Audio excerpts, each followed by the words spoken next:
So what I see is like, I don't want to see like for instance, I went to the college coaches thing that they had in Baltimore one year. Yeah, yeah.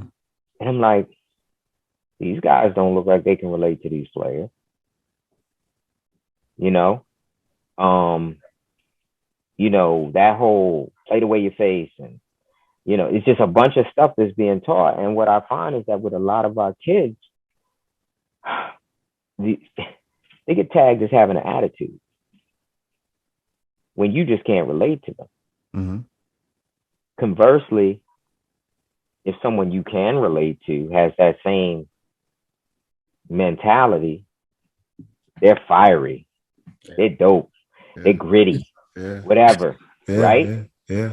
And I'm like, so you're gonna, you know, shit can a kid, excuse me, Mm-hmm. because he doesn't fit into your box. Well, one thing I do know is that I've watched a lot of soccer players and I've heard a lot of different positions on players that I'm looking at. Someone like a Paul Pogba, Mm-hmm. you know, and it's like depending on the generation talking, Mm-hmm. it depends on what you think of them. Mm-hmm. And I've also seen a lot of kids or players that haven't earned anything, but people want to hand them stuff. And the Yes. one thing that I love about this game is this: you can promote, and in a closed system like college, Yeah. you can make somebody shine. Yeah. You can even push somebody through academies, Yes. and do little clips on them and pieces and But I was in Yeah. music too, and I know what a publicist is, and I also know that publicists used to write the articles Yeah. and send them to the magazine back in the Yes. day. Yeah. Still do that. So That they back would in the read day. it. They would read it, and then they say, "Oh, and this is what they write." But Uh, guess what? They didn't do any in-depth reporting. They didn't have an interview with the artist. right. They just basically are paid to put it in the magazine. Facts. Guess what happens in soccer? Ultimately, someone is going to I tell my kids, I said, don't think you made it till someone writes a check to you to play this game. Right? And guess what I ain't doing? I'm not paying somebody that can't help me win. So if I'm a owner, and I hate people with pink hair, but man, them pink hairs can play. Yeah. I'm gonna have me a squad of pink haired players, Facts. and we're gonna win and sell jerseys. Yeah. I'm gonna stay promoted. I'm gonna be on networks where I can make more money. Yeah. I don't want to be in the fifth division if I can be in the first division. Yeah. There's cash involved. So Yes. now what I see in a lot of like Twitter and they talking about players that are overseas, oh, they need to play them. Da, da, da, da. Guess what? They're paying them and they want to win. So when they feel like that player can help them win, We're gonna that play. player will be in the side. Yeah. And until that happens, they're either going to keep paying them and developing them to what they want, or they're going to sell them. And the problem is, I mean, you can't sell something that nobody's seen, so you're still going to have to play them. Yeah. Ultimately, to sell them, I mean, if you just want to cut them, then cut them. But then you're talking free transfers and all the other stuff that comes with it, I suppose, right? Yeah. What would you say? You. I mean, what you're bringing up. There's just. I'll come to this, but the question I want to ask right now is, what would you say to parents who have a kid that seems promising or has some talent? Mm-hmm. What can they do to foster that talent and not and look for, you pointed out coaches. Actually, I wanted you to go more in depth on that about, coaches that are more destructive, because I have this whole thing, I remember now years ago, like probably a year and a half ago, I put a piece of it out, and you reached out to me to ask me if I was on Twitter because you really loved it. It's Oh, called okay. it's called rule number one: do not destroy talent. Oh, Uh, okay. I do remember that. I didn't know that was you, but yeah. yeah, yeah, yeah. Yeah, you were like, do you have a Twitter account so I could, because I love this. I was like, yeah. So this is something. I mean, as you can see, this is something I'm, passionate Fascinating. about, which is that, you know, a lot of coaches take credit for developing, a player here and there, etc. And they rarely talk about the kids that they destroyed. Um, and if you have the ego to say I develop X, Hmm. chances are that same ego led to the destruction of XYZ, a Hmm. number of kids, but it's never discussed. And so I want you to, I really want you to touch more on this piece about that you brought up coaches destroying talent, but also to parents that are kind of like what can they do to help foster their talented kid, and look out for like the red flags, right? What are the red flags to look out for from coaches, from clubs, from programs, as it pertains to your child's development? Like you pointed out, you took the youngest to Columbus Crew because it was a better fit, and there were things you're concerned about, at other places as well. Hmm. Well, it's funny because parents have to understand you are your child's agent, right? But to do that, you have to be. I heard you talking about it. You have to be able to legitimately ascertain where your kid is at that moment, right? Because it you could do more damage because you can force a player into a side sometimes. I mean, if you're doing the silent auctions and that type of thing, and they'll put your kid on the team. That isn't going to mean they're going to play or develop, right? Um, so to me, that would be something you have to do. Now, the other thing is to put your kid in a competitive situation, meaning when you play, like if they go and play pickup is to me the ultimate thing that you can teach with, right? And because it's almost like a natural environment, because as you know, a soccer team, like I always say, athletes are kind of like a pack of dogs, and they would challenge each other for position in the pack. You may do it every day, every other day, whatever. It's not a bad thing because as you know, like I'll give you an example. Vinicius and the way Benzema felt about him initially and what he said, right? Yeah, I was just talking And about I'm this. and I'm like, now people wanted to be, oh, why did he say that? But you know what? Vinicius took it and ran with it, right? Mm-hmm. He said, don't give him the ball. You're working for the other team. Like, whoa, whoa, did he just say that about me? Right? Now, of course, it usually is not that public, Mm-hmm. you know, but that happens.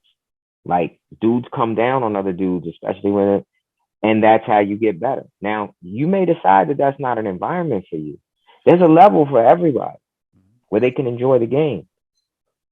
I know because, like I said, I got one son that he likes to play. He don't love to play. He's not going to do it instead of breathing, but he'll play. You know, but I have other ones that are more competitive than that.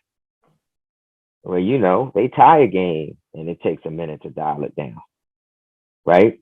But you as a parent, I just feel like you have to read it, give them all. I called it a la carte soccer. Now I will tell you, one of the things that clubs did that I didn't really like was when the DA came in effect and they started talking about the 10-month season, right?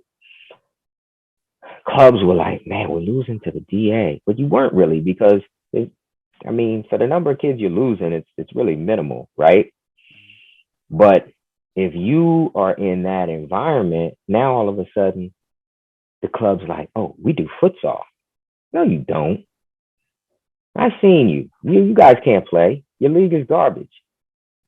But they want to do futsal. Next thing you know, they're saying you can't train with anyone else.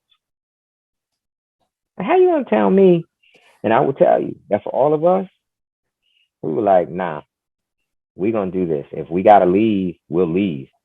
But you're not gonna tell us how to develop our kids or our players, or our young men or women. Mm-hmm. And so in most cases, your level of talent is at a certain level, they're gonna go that route. Now keep in mind that can backfire. Mhm. You can be like, yeah, I want to run off and do tournaments and Moldova, and I want to do this, and I'll be gone 3 weeks, and this, that, and the other. You can lose ground like that, you know. But that's just one of those things that you have to try to find the balance.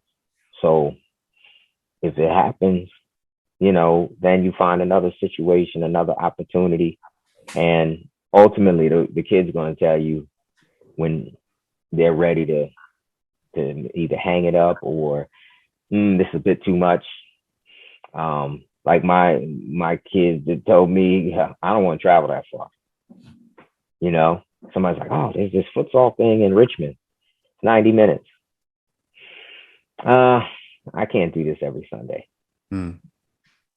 It could be 3 to 4.5 hours in the car, depending on traffic. Yeah. To play futsal, we can play futsal here. Mhm. Maybe it is a really good coach, but it could, outweigh it. You got to look at your finances because you don't want to sink your whole family behind. You got to send your kid to, Spain for three months and finance it, or 3 weeks even. If you can't do it, you can't do it. Mm. There's been things that I've wanted to do for my kids that it wasn't really workable. You find an alternative, keep them cracking. Yeah. But the thing about it is, as a parent too, you can't. Like, I got to the point where, I asked them why they did things. Like, I'm not going to be looking at them on the field and be like, yo, you shouldn't have done that. I say, why did you do that? What did you see? Because he might have seen something I didn't see. Mm. And again, because I know that they're better than I ever was, it's like it would be silly for me to. I mean, and I see a lot of parents that know very little about this game. It's just coming out of their mouth with some absolute trash. Just like, yo, what did you just say? What happened today? Oh my god! Jeez. Whether it be, I know the guys don't like the instructions from the sideline. And look, I'm not gonna say I never did it because I had to learn as a parent, after a while. And then it comes a point where you can't change a coach, but you can change coaches.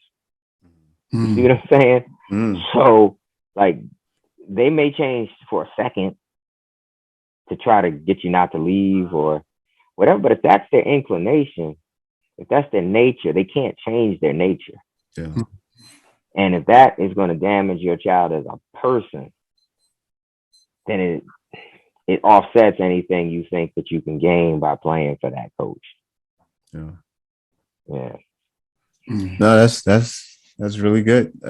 You can't change a coach. No, that's really good. I mean, there's not much to add to that.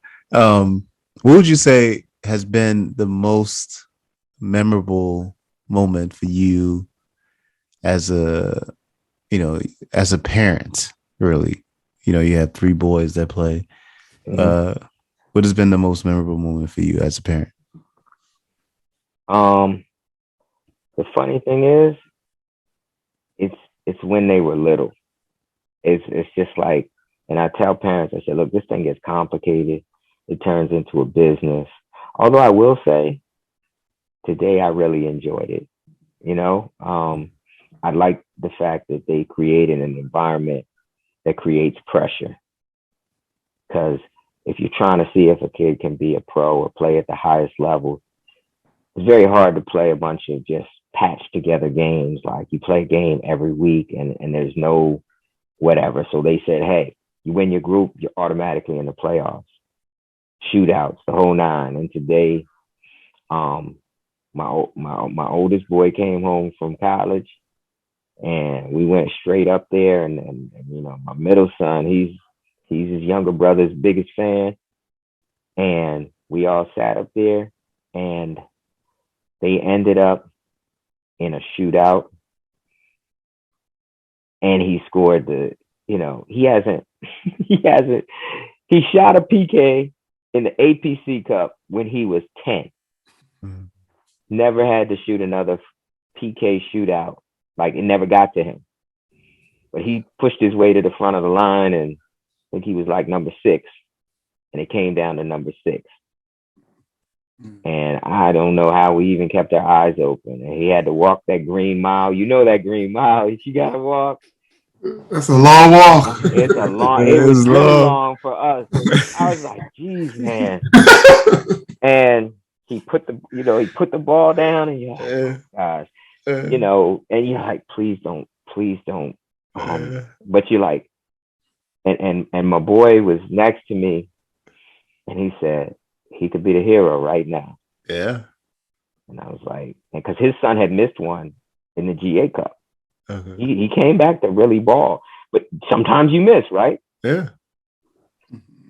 And he roof upper cornered it, and the goalie stopped the next one, and it was game over. They won the thing, and they're picking them up, and I'm like, whoa, look at that! Brothers are videoing, and they running out there and yelling, and so I mean, I guess that's a recent thing because it just happened, but. It kind of brought the purity back to it. Like when we used to play, those dudes would just play. They wanted to win every time. Yeah. They liked their little trophies. Mm-hmm. And we played mostly in points type things. So you could win it just by having the most points. Kind of like Premier League. You didn't have to, like the whole playoffs and all that. That's an American thing. But, that was something that was real interesting, to see them. And then they were like, they didn't have no trophies for them. So we would go and buy the trophies and we give them to them. And, it's just, and like 3v3 tournaments, those were awesome. I mean, when they're little, they get them as many touches as they can. Yeah. Because once it hits 11v11, they got to know how to play, and they got to be more turned on with IQ and reading the game and stuff. But if you can find coaches that really can teach them about how to identify what's going on, like, if you're an outside back and your team's up 4-1, you don't take the risks that you take if you're down 1-2, right? Yeah. And how many games have gone either they end up 2-2 and then you go to that, or they end up 1-3 because you pushed it and you got countered, or somebody made a mistake under pressure, and but at this point they're not getting checks to play, so they got to be in all these situations. So hopefully one day, if there's checks coming for doing it, somebody's like, I want that guy.